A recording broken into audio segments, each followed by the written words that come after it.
Okay, I think we'll go ahead and get started. Again, good afternoon, everybody. My name is Karen Lee Harrington, and I'm with the Maine Health Data Organization.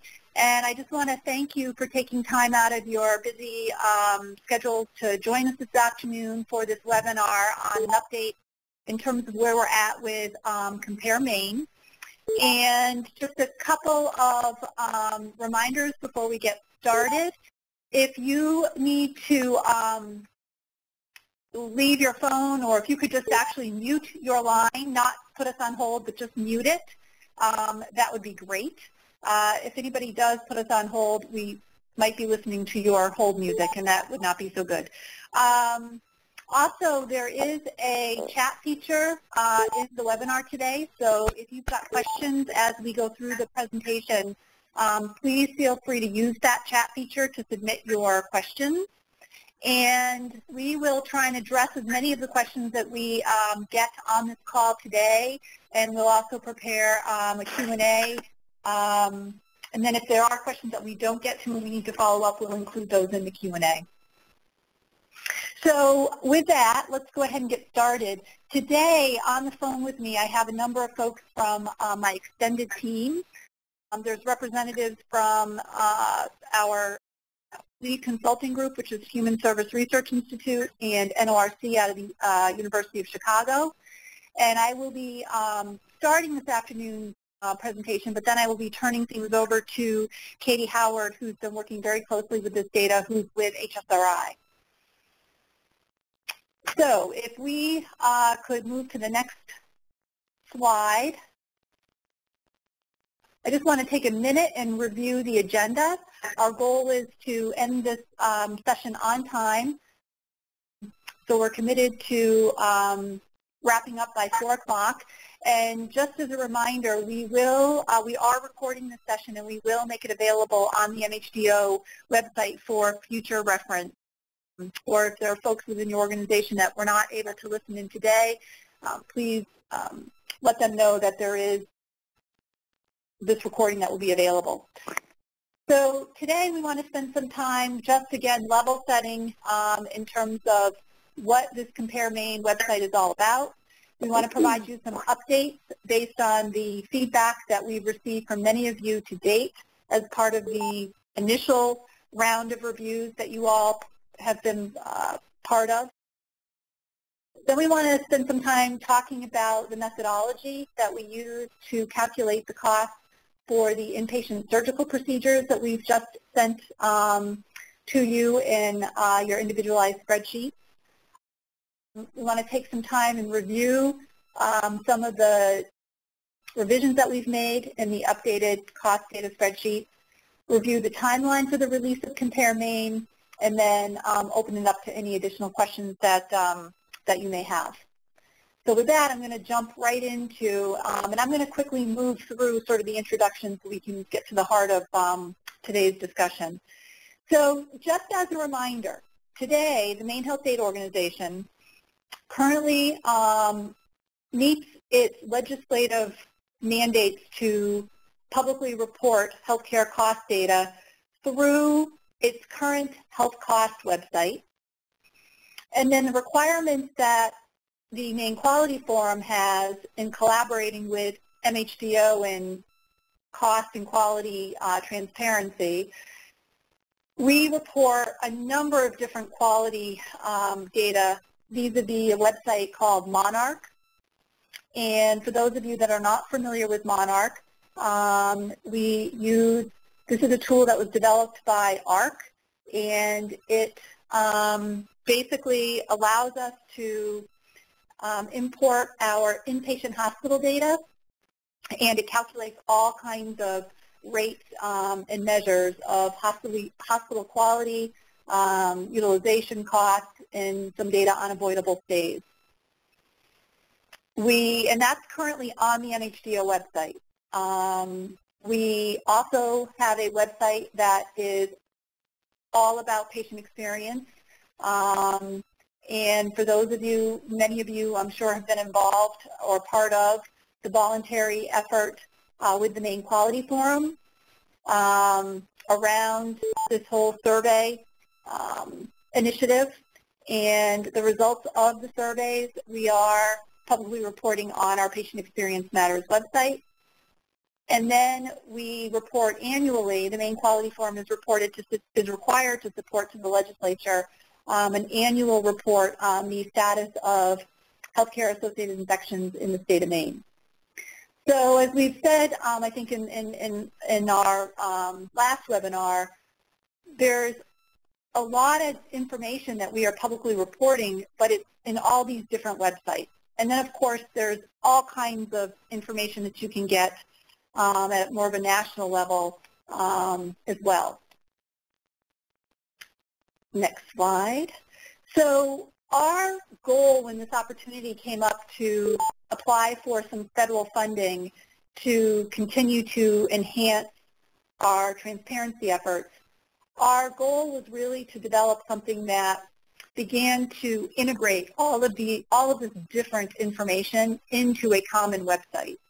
And so what we will be releasing the end of this month is our new website, CompareMaine.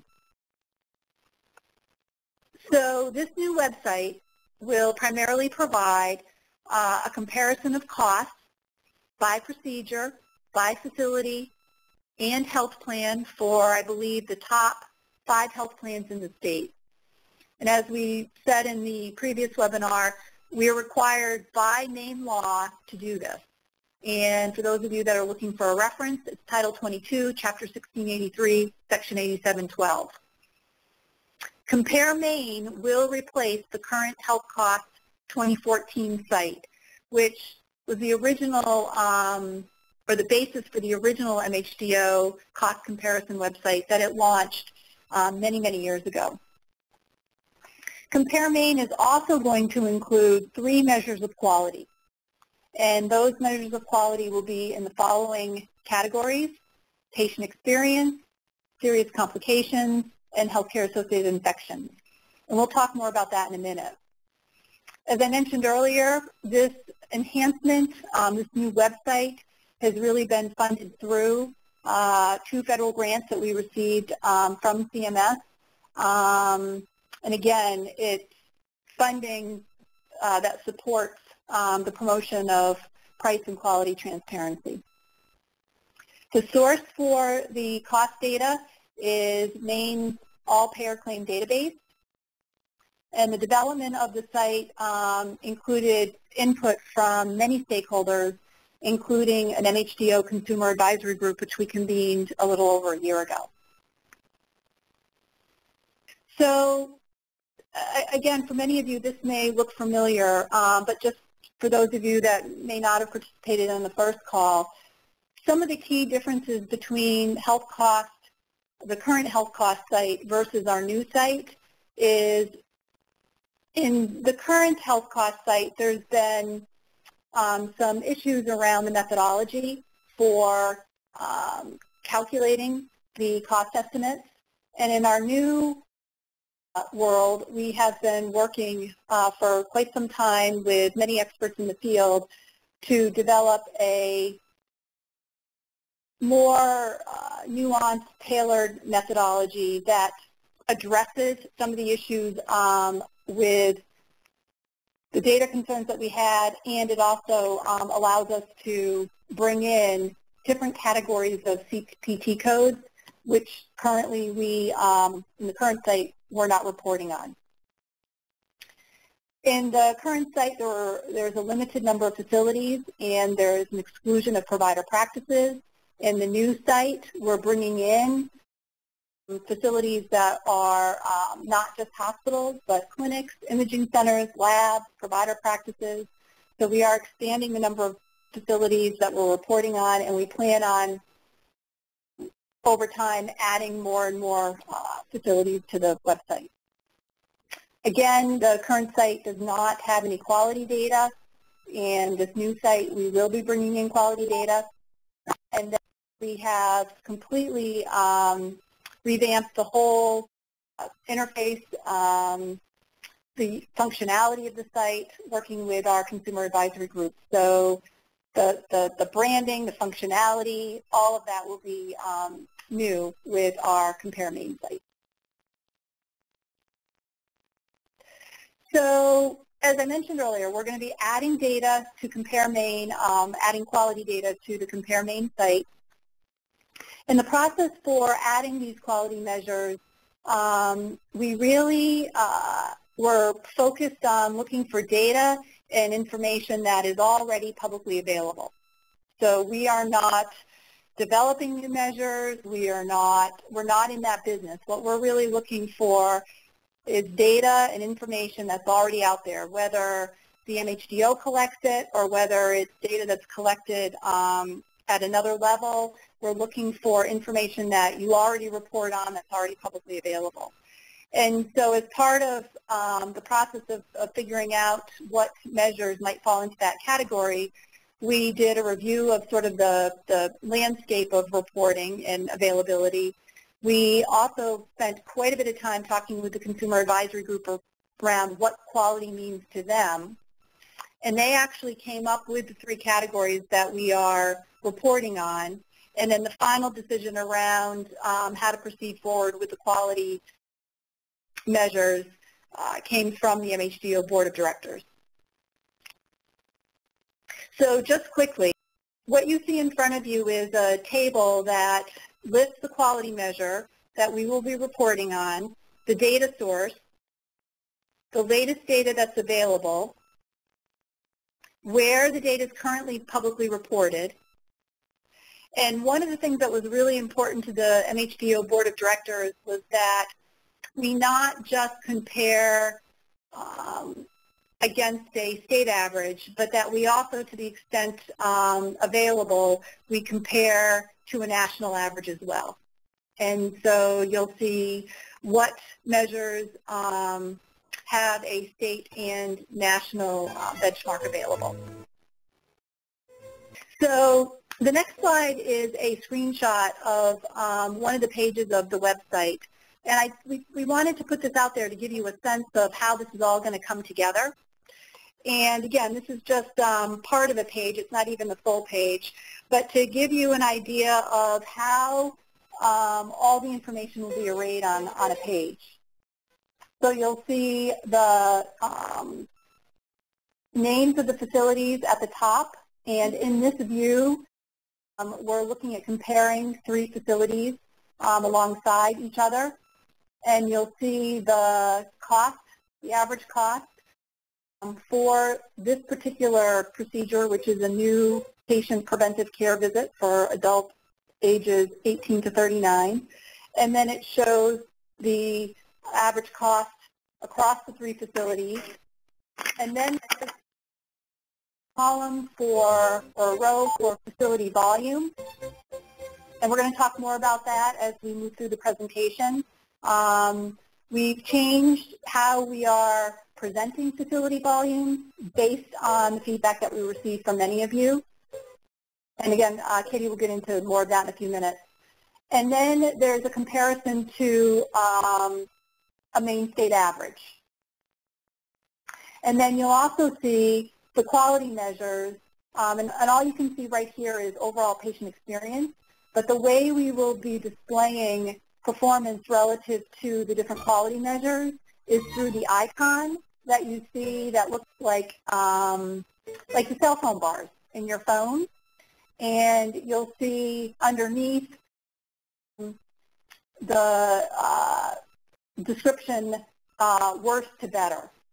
And just as an aside, we did some testing last week with a group of folks on an individual basis around the usability of our website, and it was really it was great to see that nobody, of all the people that we tested, nobody had any questions or concerns over what or how to interpret, for lack of better, we'll just call them the cell phone bars. People were very, very clear with how to interpret those bars without any other description other than what was provided. So the next slide. Okay, so I think at this point I'm going to go ahead and turn it over to Katie. The one thing, and I think we're going to come back to this towards the end of the presentation, we are going to be conducting some webinars as we get closer to the launch. that will actually be a demo of the live website, and we will make sure that you all are aware of when those webinars will be held, and hopefully you can participate in one. If not, they will be recorded for future reference, but it will actually walk through the website, so you will see more of how it functions. So again, we'll talk more about that when we wrap up, but I will now turn things over to Katie, and she's going to walk you through the next part of the agenda. Thanks so much. I'm going to start with the updates we've made to CompareMaine based on the facility feedback. We have really enjoyed talking to each facility that has contacted us, and it's been a very illuminating experience for us, and we have really worked over the past month to integrate the feedback into the methodology of the website. So for the September release, we will not be including the FLAG emergency department visits.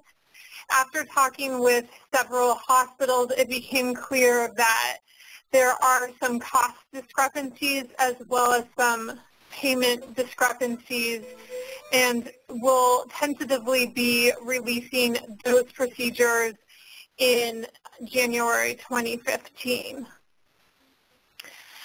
Also, based on the emergency department episode feedback that we've received, we decided not to include office visits, imaging, and labs that are associated with an ER visit. We found that those are not representative of the costs at hospitals, and so that will not be included in the median calculation. We also went back and re-examined which venipuncture codes were most frequently done in association with lab specimens, and we decided to only include the CPT codes 36415 and 36416. We are not including those labs with less commonly performed draw codes. We found that those were more expensive and not representative of the cost. We also removed each 15 minutes from the PT descriptions. The physical therapy codes are representative of the total cost at the time that a patient comes in, and so it's not billed at it's not displayed at the per 15-minute unit. This was really done based on reducing cognitive burden for the consumer as they're looking through and comparing facilities. We also have updated the NPI and facility attributions based on the facility feedback. So in this most current round, it's very important to make sure that if you indicated that there was an NPI change, that that's integrated and that your data are correctly coming through. In response to questions about the procedure counts, we're no longer going to report the number of claims analyzed as the procedure count. So before one feedback that we got from facilities was that they actually performed a higher volume of the procedure than the procedure count. And that was because the procedure count is really representative of how many cases we were able to use at your facility for the cost calculation.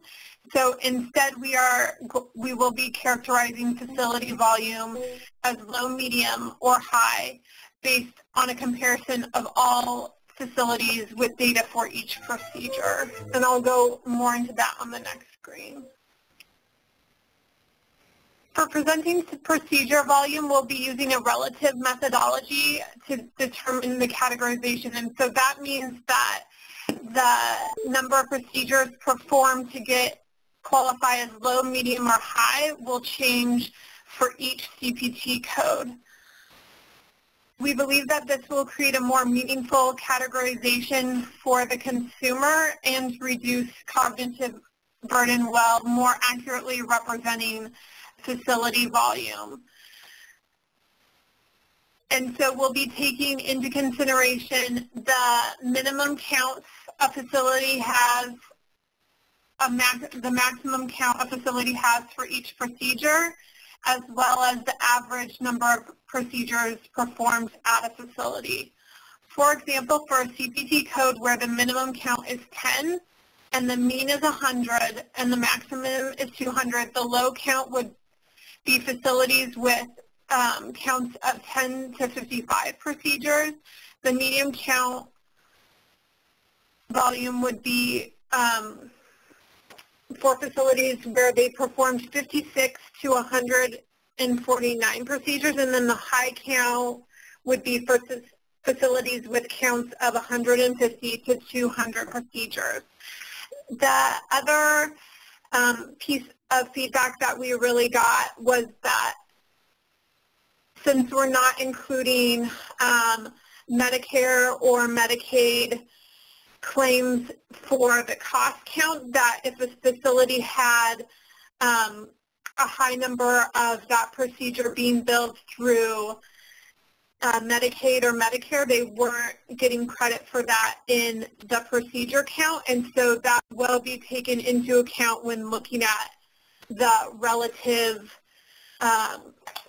number of procedures formed at each facility and then categorizing them as low, medium, and high. And I'll just quickly read the website explanation. It will read as the number of times the procedure was performed at a facility compared to other facilities who offer the procedure rated as low, medium, or high. A low volume facility does fewer procedures compared to a high volume facility. Volume data are from the same time period as the cost data.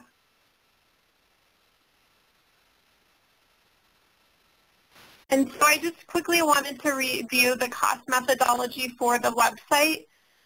There were a lot of questions that came up during the first review of the data with facilities. We are using claims data that for claims incurred from January 1st, 2014 through March 31st, 2015. We remove all incomplete patient encounters without cost data and indeterminate procedures. We exclude public payers, so that means that we are not including Medicaid and Medicare claims. In our quest to only include complete claims, we also have excluded data from those 65 and older because we found that many times they were partial payments and that many of these individuals, again, are covered by Medicare. We match facility and professional claims for a given procedure where appropriate. For example, with the imaging procedures, we received a lot of questions about if it included both the facility and the professional claim or the interpretation of the image, and it does. So it might look a little higher for your facility if, for example, you primarily charge the professional claim amount. This is really done to show the consumer the total cost of the procedure. We also associate each claim with the billing MPI. If no match is found, we then try to match it to the servicing MPI and then the facility name. We calculate the median total payment amount for each procedure and facility combination. We have also created an insurance filter that displays the median procedure by cost for the state's top payers at each facility and all payers averaged together where applicable. We also have created a statewide summary row that displays the statewide median cost for each procedure. These will be the procedures that are included in the cost data review. We have office visits, so wound management, outpatient visits, specialist consultations, preventative care, as well as pediatric and adolescent care. We, again, will not be including emergency department visits in the CompareMaine website for this release. We have integrated medicine, so nutrition services, acupuncture, and osteopathic manipulative treatment. We have included mental and behavioral health services, physical and occupational therapy, laboratory services, radiology, and imaging, as well as 10 surgical procedures. The 10 surgical procedures are new to this round of data, and I'll be going through that methodology. The surgical procedures are put through a separate methodology, and while it is similar to the methodology that we reviewed before, there are some key differences that I would like to highlight. The claims are again from the same time period, January 1st, 2014 through March 31st, 2015. They identify all claims associated with a given individual during a time period, and so what this is really meant to do is to provide an episode of care. We use the medical episode grouper by Truven Analytics, and what it does is we identify the root CPT code, and then it looks to see which services are appropriate to group under that episode of care. So a C-section would include the overall CPT C-section code, as well as the costs of any ultrasounds, doctor's appointments, blood work, etc. that are used during the procedure, as well as any that are associated with the episode of care 30 days preceding and following the main procedure. We apply a similar analysis criteria as the other non-surgical procedures. However, we do here include inpatient data, whereas with the other CPT codes, those are for outpatient procedures. And so now I would like to show you a spreadsheet of what is included. And the first, I'm just going to go over two with you. So as you can see, the MAG, we call it the MAG grouper, brings in episode, for all episodes, it includes any associated anesthesia codes, imaging codes, medicines administered during surgery, physical, occupational therapy where appropriate, labs and pathology, ER codes, professional services, ambulance and transport, medical supplies and equipment, as well as office visits. I wanted to highlight for the gallbladder removal the most common CPT codes that we're seen by volume, and as you can see here, it includes, along with the main CPT codes, the physician performing a level 3 surgical examination, any anesthesia, medicines to treat nausea, pain meds, anti-inflammatory drugs.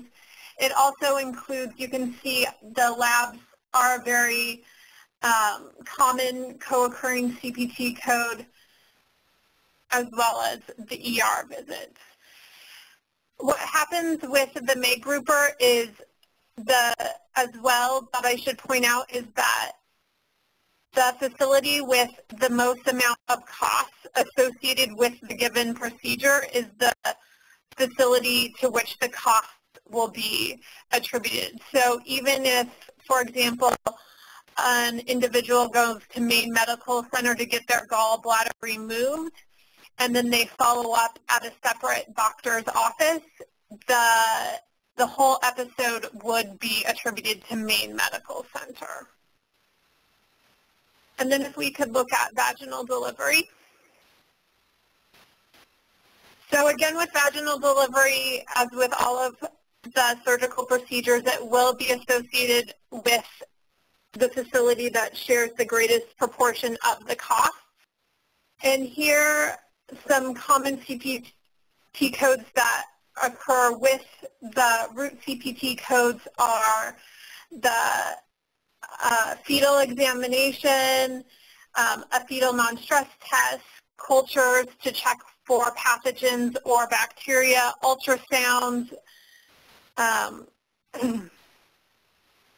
and other associated costs. It would also then group in the costs associated with the hospital stay after delivery, as well as any doctor's visits that occur 30 days before and after. So each spreadsheet that you've received contains the following tabs. There's a cover page with an explanation of each tab. We also provided a detailed description of the methodology that was used to calculate the costs both for the CPT codes and the surgical procedures. The list of, we have a procedures list as well as a list of your MPIs and facility names. Again, it's very important that you check this, again, to make sure that it's correct. We received a lot of feedback in the last round, and some MPIs didn't come through in quite the way that facilities had anticipated, so please be sure to check this list again. Your address information for your facility will be displayed on the website, so please make sure to check that as well. And then the data tabs contain the cost data for each procedure by the payer indicated in the tab name. And we do have a new payer. We received data for a new insurance company, so if you could just make sure to take a look at that. The tab, it's under the Maine Community Health Options tab. And the inclusion of that data may have slightly changed the All Payers data tab, so please make sure to take a look at that again as well. Okay, so thank you, Katie. Yep. So just quickly, the timeline for launching CompareMaine, as I mentioned earlier, we are still scheduled to launch on September 30th, and we will be hosting, we think at this point it might be up to 2 webinars the last week in September for any interested party, and we will be demoing the site during those webinars. There will be a recording of that, and I'd also point out that we are in the process of developing a video that will be placed on the home page of the new CompareMaine site that is a tutorial that walks you through how one could use the information on the website. And then I think the next slide is just, again, the email address. If you have any questions, please email us at CompareMaineData@hsri.org. And if you have any questions just in general regarding MHDO or why we're doing this, please don't hesitate to reach out to me directly, or you can email us at webcontact.mhdo@maine.gov. So with that, we are open to any questions that anybody might have. And Kate, I don't think I've seen, are there any questions that have come in through the chat feature? There are. So the first question is, looking at the procedure list, are those all the procedures included, or only the ones that require both facility and professional components to be shown on the site? So Katie, I'm going to let you answer that. Sure. So I'm not sure if that's in response to the, I think it was slide 13, the overall list. The overall list that we showed in the slideshow is what will be displayed on the website and is not limited. Some CPT codes do not require both professional and technical charge. Okay, the second question that we received was asking, will only CPT codes be utilized or will ICD-10 codes also be reported? Codes would be for inpatient procedures. For the grouper, I did only show the commonly occurring CPT codes, and the way the MAID grouper operates is that it does look, once you have identified the main CPT driver of the episode, it will look both before and after to see which claims should be grouped together, so it looks beyond just the CPT code. It does look at diagnostic codes in conjunction with CPT or revenue codes to see whether they should be grouped into the episode. So for example, if for the first CPT code or surgical procedures that we have included as part of this release, if you went to your doctor and the main diagnostic code was something that would not be associated with pregnancy, that cost would not be brought into the episode of care for the vaginal delivery or the C-section. So there is some nuance within the grouper that really makes sure that we're only bringing in those costs that are associated with the pregnancy and then the birth or whatever surgical procedure is being displayed. And the final question we have is just about the slides. Just a reminder, we do plan to post both a copy of the slides and the recording of today's webinar on the MHDO website. Yes. We'll post the deck as well as a recording of the webinar.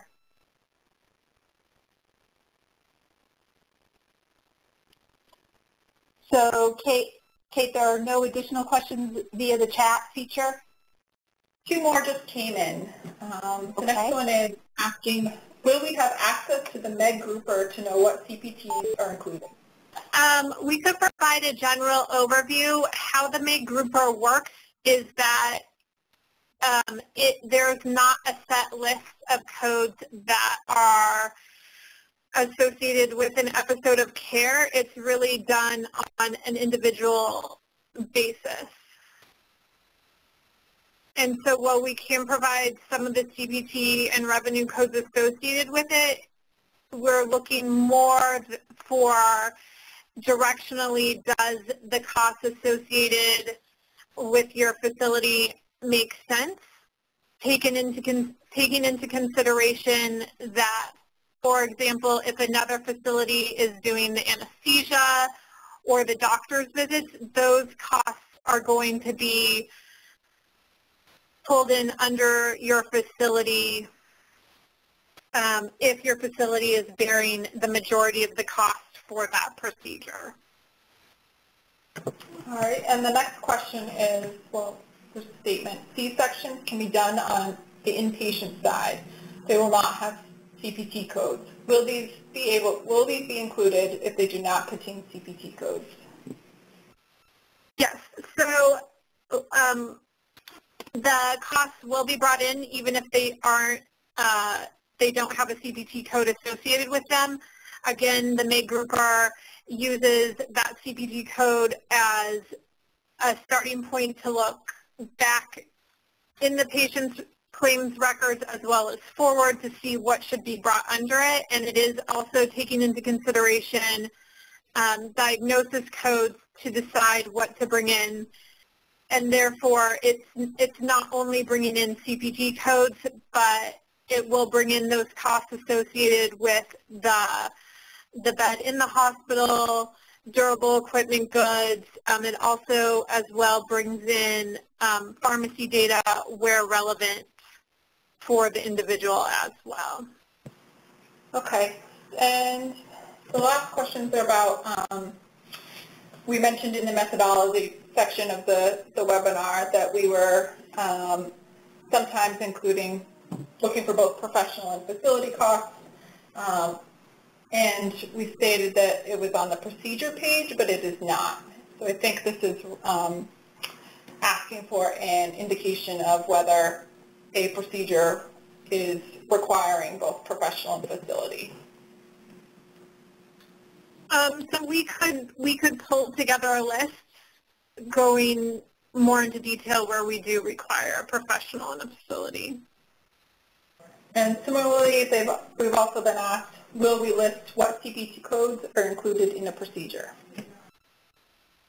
I'm not sure that if Leanne has thoughts on that. So we'll have to get back to the individual. So, Katie, this is Karen Lee. Let me just add, this is something we've talked about internally as a result of some feedback that we received from some of you as you were reviewing the first round of class data. So let us go back and have a further discussion on what exactly we can provide. Definitely want to be as transparent as possible. So we will follow up in the Q&A that we'll post after this session. Not immediately after the session. It may be next week that we get something out there, but we will put something out there in response to this issue. That was it through the chat feature. Okay. I think people can unmute their phones. If there's a question that anybody has that you want to ask before we end this call. Okay. I think we're going to start to hear people leaving the call. So again, I'll just ask Kate, no further questions in the chat? Can I ask one more question? Absolutely. Okay, this is Linda Osterman from Inland Hospital, and you mentioned like for PT and items like that where it's normally in 15-minute increments, that you would have what the typical visit included.